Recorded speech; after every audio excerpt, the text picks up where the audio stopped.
Tempesta di pioggia e sciroccata, una combinazione ampiamente attesa con l'allerta meteo color arancione diramata dalla Protezione Civile, ma non per questo meno impressionante, specie per chi si è ritrovato a viverla o documentarla a due passi dal mare.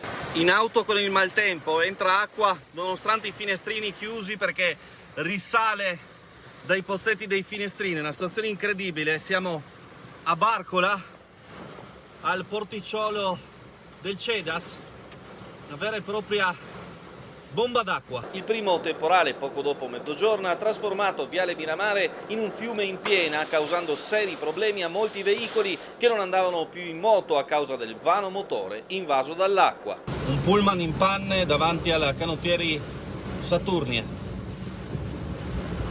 e anche un'auto. Poco più avanti rami e porzioni d'albero abbattute dal vento e finite in mezzo all'asse stradale, con ovvio pericolo per gli automobilisti. A lato strada veri e propri gorghi d'acqua in risalita da tombini e caditoie, per cui era impossibile reggere l'imponente mole d'acqua caduta in pochi minuti.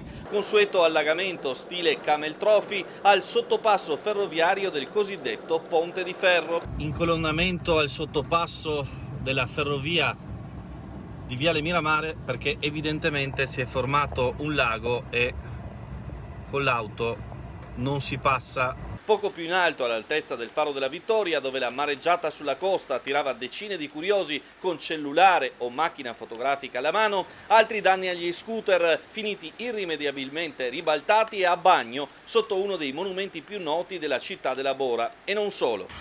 Siamo sotto al Faro della Vittoria, queste sono le cascate d'acqua che scendono dal costone carsico e sulla destra un albero abbattuto dal vento di scirocco e finito così in mezzo alla strada.